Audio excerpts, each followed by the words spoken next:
C'est le niveau de nos politiques, de nos politiciens en France, les amis. Vous voulez voir le niveau? Eh bien, des insultes, des attaques ad hominem, des attaques sur la personne. Et bien sûr, en tant que Furor Méluche, en tant que gourou Mélenchon, des doigts d'honneur aussi, parce que c'est ça, il y a plusieurs années en arrière, quand on regardait Chirac, Mitterrand, bon, ils étaient mauvais, ok, ils étaient mauvais dans leur politique, mais au moins ils savaient se tenir, au moins ils étaient indulgents, au moins ils faisaient preuve de charité intellectuelle avec le camp opposé. Eh bien, nenni les amis, nenni, maintenant ça n'est plus possible. Maintenant tout le monde marche sur des œufs en permanence parce que plus personne ne fait de différence entre la modération et l'outrance, et de la même manière que leurs votants, ou devrais-je dire de leur clientèle, eh bien les politiciens n'ont plus aucune résistance à la frustration, eux aussi, et à l'instar de Furor Méluche, eux aussi, ce sont des petits adolescents qui ne parviennent pas à maîtriser leurs émotions, quitte à faire des doigts au présentateur, même si je ne porte pas du Hamel dans mon cœur, peu importe. Il s'agit de respect, alors trêve de bavardage les amis, comment vos gelées vous font passer des vessies pour des lanternes, l'enfer pour le paradis, on voit ça ensemble avec Furor Méluche et du Hamel tout de suite.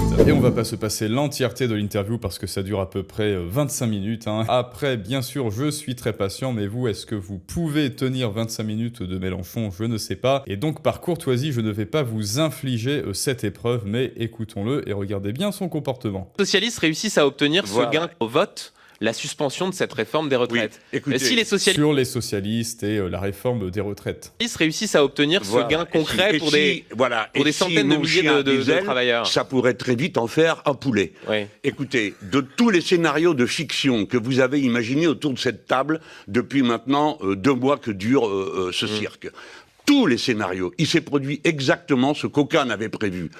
Premièrement, le départ de M. Bayrou posant la question de confiance. Vous me regardez, M. Duhamel, les yeux grands ouverts, comme si c'était une... Vous avez l'air d'avoir... Vous n'avez pas de mémoire. Vous étiez en vacances à ce moment-là. Non, j'ai un peu de mémoire. J'ai notamment la mémoire de Jean-Luc Mélenchon. Vous avoir entendu dire que le président de la République... Donc là, déjà, les hostilités commencent. Vous avez des yeux grands ouverts. Bon, évidemment, comme c'est la radio, on est obligé, enfin, les auditeurs sont obligés de croire Furor Méluche sur parole. Oui, vous avez des yeux grands ouverts. Et donc, au final, à la radio, eh bien, ce qui est magique, ce qui est bien, en fait, pour faire des attaques sur la personne, c'est que vous pouvez inventer, créer de toutes pièces ce que vous voulez sur l'adversaire, ou du moins sur celui qui vous oppose, et même sur celui qui vous interroge, parce que les gens ne pourront jamais vérifier par eux-mêmes, et de ce fait, vous pouvez interpréter un petit regard mal placé, un peu comme sa clientèle qui poignarde contre un regard pour un mauvais regard. Et bien, vous le voyez, Furor Méluche fait un petit peu pareil pour un mauvais regard. Il peut interpréter cela à sa sauce et surtout à son bénéfice. Oulala, Duhamel est un petit bonnet, est un petit enfant. Je ne dis pas que c'est faux, certes, mais du moins il l'interprète comme ça. Et donc, il peut se permettre, vous pouvez vous permettre à la radio de descendre qui vous voulez. Alors après, est-ce que c'est digne d'un chef de parti politique? Ça, je vous laisse le juger en commentaire. Vous étiez en vacances à ce moment-là. Non, j'ai un peu de mémoire. J'ai notamment la mémoire de Jean-Luc Mélenchon. Vous avoir entendu dire que le président de la République allait être destitué, et la motion de destitution a été évacuée par le bureau de l'Assemblée. Attendez, changez pas de sujet. Vous avez l'air, vous êtes mal à l'aise, je le comprends. Pourquoi? Je suis pas du tout mal à l'aise. Pareil, toujours interprétation, oui, vous êtes mal à l'aise, je le comprends, puisque j'ai raison, vous pouvez inventer ce que vous voulez, et même pareil, même à la télé, vous pouvez dire, et ça c'est la technique très pernicieuse, très fourbe, je crois qu'il n'y a rien de plus fourbe comme technique en rhétorique et en éloquence, et bien c'est l'interprétation arbitraire pour destituer un petit peu, pour déchoir de son piédestal un adversaire de manière complètement gratuite, c'est-à-dire vous allez diriger les passions et surtout l'interprétation du réel des spectateurs, et ils se mettront au diapason sur votre interprétation qui est complètement factice. Sauf que là, il n'y a que vous qui sachez que cette interprétation est complètement factice, mais bien sûr, comme c'est une technique ultra fourbe, eh bien, il vous suffit, en fait, c'est un maximum de facilité, un maximum de résultats pour un minimum d'efforts. Il vous suffit de dire que l'adversaire, c'est ceci, cela, et ensuite, eh bien, amen, les gens vous croiront. Pourquoi? Parce que calomnier, il en restera toujours quelque chose, disait l'autre Basile, bien sûr, et c'est exactement exactement ce qu'a compris Führer Meluche.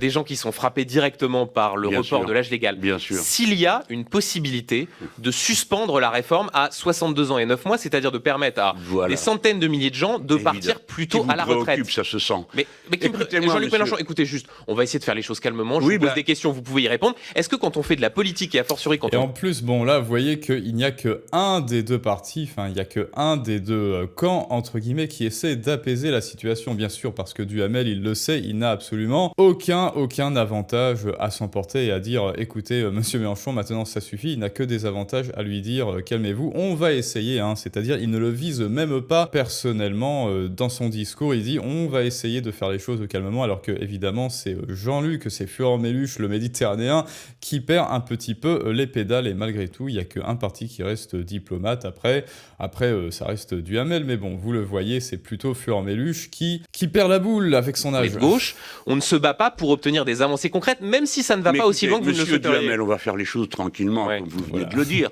Et en effet, je le souhaite. Donc vous allez éviter de me dire ce qu'on doit faire quand on est de gauche, parce que c'est pas votre cas.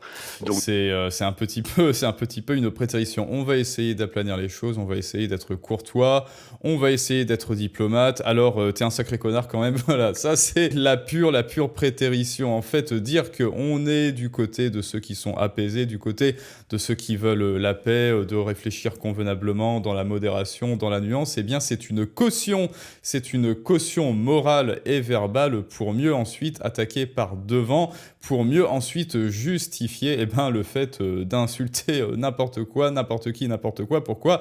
Parce que trop tard, vous avez donné une caution verbale, trop tard, j'ai dit que j'étais du côté des bisounours, j'ai dit que j'étais du côté des gentils, j'ai dit que j'étais du côté de la nuance et de la bienveillance, donc trop tard maintenant, je peux insulter qui je veux, comme je veux, et c'est exactement ce que fait notre ami. Pour savoir ce qu'il faut faire, je pose des questions. Vous posez des questions. Moi, je vais vous répondre sur un point précis. 91% des Français ne voulaient pas cette réforme. Pas 63 ans et 9 mois. Parce que ce que vous ne dites pas à cet instant, ce dont il est question, ce n'est pas de la suspension de la réforme des retraites. Ce n'est pas vrai. Vous mentez et vous le savez. Non, mais taisez-vous on va essayer d'aplanir les choses, mais vous mentez et vous le savez. C'est-à-dire, charité, ne vous inquiétez pas, Duhamel, oui, exactement, on va travailler ensemble dans ce discours, dans ce petit débat, dans cet interrogatoire. Mais vous mentez quand même. Réforme des retraites, ce n'est pas vrai. Vous mentez et vous le savez. Non, mais taisez-vous un peu, laissez-moi répondre. Jean-Luc Mélenchon, on essaye de rester correct. Oui, je vous pose des questions, vous y répondez. Ouais. Non, je réponds. Second appel, seconde fois, Jean-Luc. Seconde fois, on t'a répété. C'est un petit peu comme la maîtresse qui vous rouspète dessus. Seconde fois, Jean-Luc. Si je veux et comme je le veux. Absolument. Donc je vous. Oui, je vous pose des questions, vous y répondez. Ouais. Non, je réponds si je veux et comme je le veux. Absolument. Donc je vous explique. Ouais. Je sais que c'est votre but de faire monter. Alors non, c'est absolument faux. Non, on ne répond pas quand on veut et comme on veut dans la vie. On fait pas ce qu'on veut, on fait ce qu'on peut. Et quand on est invité sur France Inter, bon après peu importe la qualité de la radio, on essaie de bien se tenir, Méluche. Surtout que là c'est encore un double standard qui est caché. Si ça avait été, je sais pas, la mère Marine, Bardella, quoi d'autre, qui d'autre, Marion Maréchal ou Knafo, oulala. Si Sarah Knafo s'était énervée et avait parlé comme ça à Duhamel, qui aurait été le premier sur les réseaux à dire regardez à quel point la droite ou la méchante extrême droite est absolument irrévérencieuse et irrespectueuse, à quel point elle est ordurière, à quel point est-ce qu'elle insulte nos journalistes. Regardez, là ils sont en train de se trahir eux-mêmes à leur corps défendant, cette méchante extrême droite, à quel point ils sont monstrueux et irrespectueux, contrairement à moi, Führer Meluche, qui n'est jamais insulté personne. Exactement, oui, il aurait dit ça sur les réseaux sociaux, il se serait précipité sur son clavier, un petit peu comme un charognard qui a repéré un cadavre duquel il peut se repaître. Et bien Führer Meluche, c'est exactement pareil. Si la droite avait fait ne serait-ce qu'un dixième de cet irrespect, il ne se serait pas privé pour la dénoncer et pour la faire passer pour un monstre bien sûr sur les réseaux sociaux, mais lui en revanche open bar. Le ton sur ce plateau et comme je le veux. Absolument. Donc je vous explique. Ouais. Je sais que c'est votre but de faire monter le ton sur ce plateau, vous l'avez dit tout à l'heure. Donc voilà, il fait un petit peu de télépathie, je sais, je vous connais. Mais oui, c'est votre but. Donc maintenant, vous vous calmez, vous m'écoutez. Il n'est pas question de supprimer la réforme des retraites. Il est question de la suspendre. Oui. Suspendre, ça veut dire qu'elle reste dans l'état dans lequel elle est. Elle est donc, au janvier prochain, 63 ans et 9 mois. Permettez-moi de vous dire que ça n'est pas pareil. L'abolition de la réforme des retraites et la suspension. Ça n'a rien à voir. Donc la suspension, c'est pas assez. Attendez, ça, mais non, mais ne prenez... Laissez-moi vous expliquer un point de vue. Tous les points de vue ne sont pas forcément les vôtres. La compétition qu'il y a actuellement, c'est une compétition. Tous les points de vue ne sont pas forcément les vôtres. Alors ça c'est vraiment une première de Furmeluche, c'est-à-dire là, il veut faire preuve de nuance. Oui, tous les points de vue ne sont pas forcément les vôtres, mais est-ce que c'est pas la LFI qui chiale? Est-ce que ça n'est pas la clientèle LFI qui hennit, qui ulule, qui glougloute ou qui zozote ou tout autre cri d'animaux de la forêt et de la ferme en même temps, bien sûr, dès lors qu'il y a quelqu'un qui leur dit « je ne suis pas d'accord avec toi ». Qui, à part l'extrême gauche, n'a absolument aucune résistance à la frustration. Et d'ailleurs, moi, je le vois tout le temps. Ce sont tous, enfin non, allez, on va éviter de généraliser. Ça ne sont pas tous, mais la plupart, ils ont des caprices. Ce sont des caprices idéologiques. Si tu n'es pas d'accord avec moi, si tu n'es pas d'accord avec mon gourou, alors tu es un gros méchant et tu es un néo-nazi. Et là, sophisme de l'extension, hein, évidemment. Tous ceux que je n'aime pas sont des nazis. Et maintenant, le meilleur pour la fin, les amis, parce que oui, je vous ai promis un doigt d'honneur. Alors là, accrochez-vous parce que c'est un petit peu le bouquet final. Là, vous avez vu le comportement de Furmeluche. Eh bien, petit bouquet final, petite apothéose avec le petit doigt. Voilà, laissez-moi finir une phrase et ça ira beaucoup plus vite. Vous parlez, mais vous ne savez pas. Mais taisez-vous un peu, laissez-moi répondre. Qui êtes-vous pour dire des choses pareilles? Prenez-le sur un autre ton, réfléchissez. Maintenant, vous vous calmez, vous m'écoutez. Jean-Luc Mélenchon, on essaye de rester correct. Oui, je vous pose des questions, vous y répondez. Ouais. Non, je réponds si je veux et comme je le veux. Absolument. Donc, Et voici la fin de l'interview. Merci Jean-Luc Mélenchon, 8h49.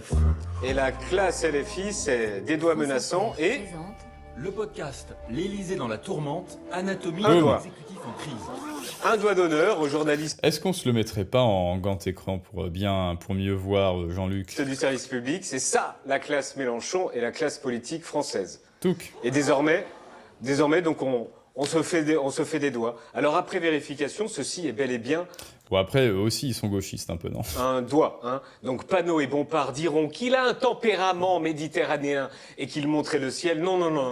Mélenchon fait des doigts. C'est exactement ça, réinterprétation du réel. Dès lors que vous n'êtes pas d'accord avec quelqu'un, pour exactement la même action, pour un doigt d'honneur, eh bien, c'est un monstre. Regardez à quel point il est irrespectueux. Bref, tous les tweets qu'aurait pu écrire Furmeluche si Marion Maréchal, par exemple, avait fait 1/10 de ce qu'il venait de faire à l'antenne de France Inter, mais en revanche, pour toute personne qui serait de son parti, qui serait d'accord avec elle, oh ça va, c'est rien, il est méditerranéen, ça va, il s'est un petit peu emporté, il s'exprime, il montre le ciel, mais bien sûr, encore une fois, double standard qui est accusé ici, alors... Tourmente, anatomie Un de doigt. l'exécutif Hop là. en crise.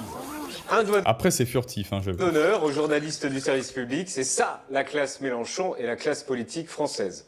Tout. Et désormais donc on se fait des doigts. Alors après vérification, ceci est bel et bien un doigt. Hein. Donc Panot et Bompard diront qu'il a un tempérament méditerranéen et qu'il montrait le ciel. Non. Mélenchon fait des doigts, journaliste. voilà, laissez-moi finir. Mélenchon fait des doigts aux journalistes, mais si l'extrême droite fait des doigts aux journalistes, alors là, c'est bon, il se précipite sur son clavier, il est clairement dans l'excès, mais faire un montage de quelques secondes à partir de 30 minutes d'interview où il aborde plein de sujets, c'est faire le jeu de l'extrême droite. Tiens, voilà, on y est, faire le jeu de l'extrême droite. Qu'est-ce que l'extrême droite a à voir là-dedans? Qui est-ce qu'on est en train de regarder?